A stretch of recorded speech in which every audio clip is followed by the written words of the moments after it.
좋으신 하나님이 주시는 은총과 평화가 또 이 오후 시간에 사랑하는 여러분들에게 있기를 빕니다. 우리나라의 어지럽고 소란한 일들이 시작되면서 첫 번째로 역대하 7장에 있는 말씀을 나누면서 이 나라를 위해 함께 기도하자 요청드렸습니다.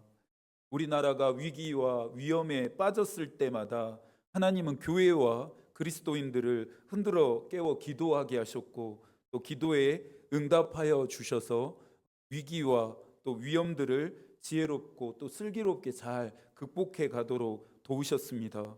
하나님이 다시 한번 하나님의 백성이라 일컬음을 받는 자들을 기도의 자리로 소환하십니다. 하나님은 이번에도 우리의 기도를 들으실 것입니다. 하나님의 얼굴을 찾고 기도하고 있으니 하늘에서 들으시고 이 나라를 용서하시고 고치실 것입니다. 그분이 들으실 때까지, 또 용서하실 때까지, 고치실 때까지 계속해서 끈질기게 기도할 수 있어야 합니다.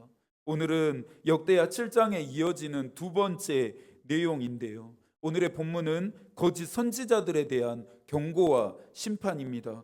결론부터 말씀드린다면, 거짓 선지자들이 심판을 받아야 했던 이유는 그들이 마땅히 있어야 할 곳에 있지 않았고, 그들이 마땅히 해야 할 일을 하지 않았기 때문입니다. 5절입니다. 너희 선지자들이 성 무너진 곳에 올라가지도 아니하였으며 이스라엘 족속을 위하여 여호와의 날에 전쟁에서 견디게 하려고 성벽을 수축하지도 아니하였느니라. 선지자들이 있어야 할 곳이 어디입니까? 성 무너진 곳입니다. 선지자들이 해야 할 일은 무엇이었습니까? 성벽을 수축하는 것입니다. 그런데 선지자들은 성 무너진 곳에 올라서지도 않았고 성벽을 수축하지도 않았습니다. 위험과 위기에 처한 이스라엘 백성들을 도와야 할 의무와 책임이 그들에게 있었지만, 그들은 이스라엘을 위해 아무것도 하지 않았고 하나님으로부터 오지 않는 말들이나 짓거리면서 거짓 위로와 거짓 안정감을 심어 주었습니다.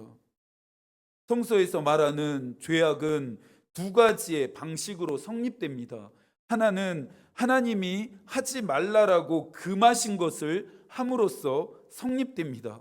우리가 너무나 잘 알고 있는 부분이죠. 또 다른 하나는 하라고 하신 일에 순종하지 않음으로써 성립됩니다. 거짓 선지자들은 하나님이 하라 하신 일을 하지 않음이라고 하는 죄를 지은 것입니다. 하나님이 하지 말라라고 하신 일을 하지 않았다고 해서 끝난 것이 아닙니다. 다 된 것이 아니죠. 하나님이 하라 하신 일에도 순종하고 있는지를 점검해야 했습니다.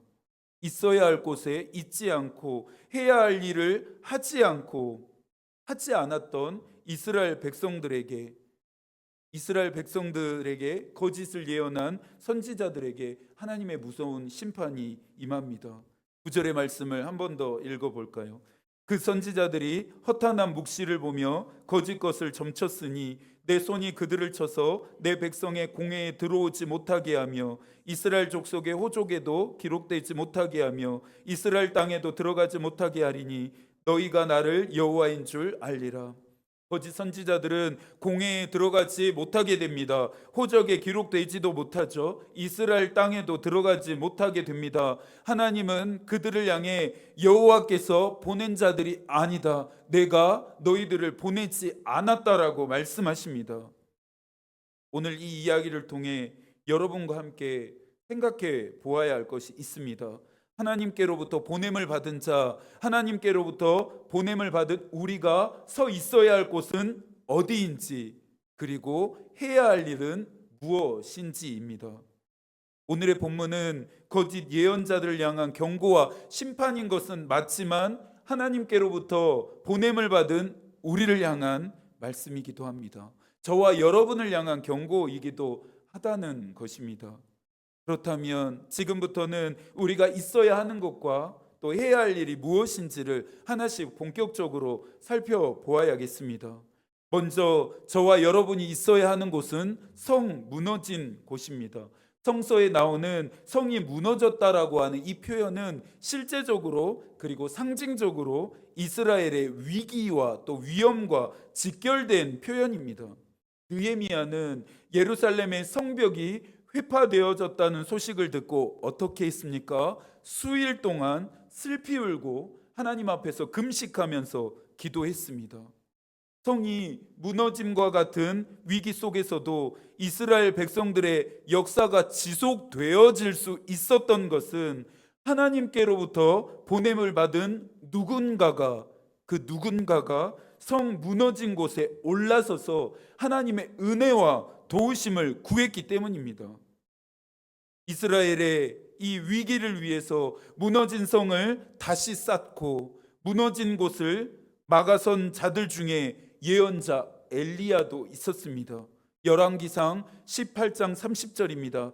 엘리야가 모든 백성을 향하여 이르되 내게로 가까이 오라. 백성이 다 그에게 가까이 가매 그가 무너진 여호와의 제단을 수축하되. 엘리야는 영적인 위기로부터 이스라엘을 구해냅니다. 엘리야는 아무도 다시 쌓지 않았던 무너져 있었던 여호와의 제단을 다시 수축했습니다.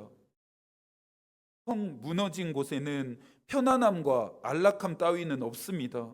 다시 쌓기 위한 힘들고 어려운 수고와 헌신만 있습니다. 그래서 성 무너진 곳은 사람들에게 인기가 없습니다. 아무도 그곳에 올라서려고 하지 않습니다. 마치 예수께서 말씀하셨던 것처럼 좁은 길에 아무도 들어서지 않는 것처럼 말입니다. 저와 여러분이 있어야 할 곳은 성 무너진 곳입니다. 그곳에 먼저 가신 예수께서 성 무너진 자리 한가운데로 저와 여러분을 초대하십니다. 성 무너진 곳을 다시 쌓고 세우며 수축하는 그리스도의 손과 발이 되어주기를 그분이 바라십니다. 나의 구원을 위해 내가 받을 은혜와 복에만 매몰되어져 있을 때가 아닙니다. 눈을 들어 세상을 바라보시고 하나님의 움직이심에 집중해야 할 때입니다. 성 무너진 곳이니 편안함과 안락함은 없을 것입니다. 오직 수고와 헌신만 있을 것입니다. 그러나 그곳에는, 성 무너진 곳에는 우리를 사랑하시는 주님이 계십니다. 어지럽고 소란한 이 나라에 거짓으로라도 평강이 있을 것이다 말하고 싶은 참담한 때를 지금 우리가 살고 있습니다. 이 나라 곳곳에서 많은 것들이 무너져 내리는 소리를 듣고 있습니다. 위기이죠. 위험입니다. 교회는 무엇을 해야 할까요? 그리스도인들은 무엇을 할 수 있을까요? 질문하지 않을 수가 없습니다. 질문해야 합니다.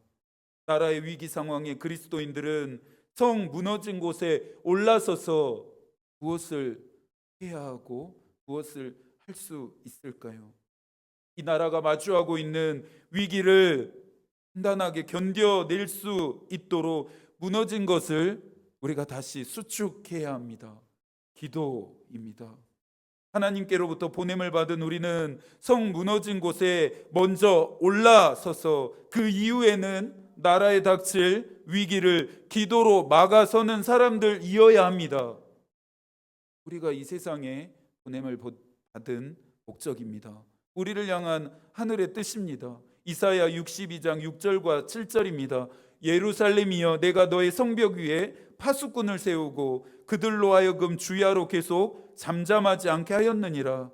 너희 여호와로 기억하시게 하는 자들아 너희는 쉬지 말며 또 여호와께서 예루살렘을 세워 세상에서 찬송을 받게 하시기까지 그로 쉬지 못하시게 하라. 하나님이 이 나라를 위해 쉬지 않고 일하시도록 우리도 쉬지 않고 기도해야 합니다. 하나님이 일하시지 않으면 안 되도록, 역사하지 않으면 안 되도록 그분의 보좌를 흔들어대는 기도를 우리는 계속해서 해야 합니다. 사랑하는 여러분, 나라를 위해 기도하는 일을 멈추지 마십시오. 나라를 위해 기도할 책임과 의무를 받은 사람은 따로 정해져 있지 않습니다. 기도해야 할 사람을 하나님이 별도로 구별하지 않았다라고 하는 말입니다. 소금과 빛된 사명은 저와 여러분 모두에게 주신 책임이고 의무입니다. 아침에 예배당으로 나와 이 나라를 위해 기도하십시오. 나오실 수 없다면 가정과 직장에서 기도하십시오. 개인적으로도 기도하시고 또 연합해서도 기도하십시오. 힘들고 어렵게 믿음 생활하는 것이 좋은 것은 아닙니다. 그것이 옳은 것이라 말할 수는 없습니다. 하지만 작은 것에 타협하기 시작하면 당연히 큰 일 앞에서는 무너지게 되어 있습니다. 여러분 명심하셔야 합니다. 고난이 없으면 영광도 없습니다. 대가지불이 없다면 상급도 없습니다. 기도가 없다면 응답도 없습니다. 헌신이 없으면 면류관도 없습니다. 디모데후서 4장 7절과 8절입니다.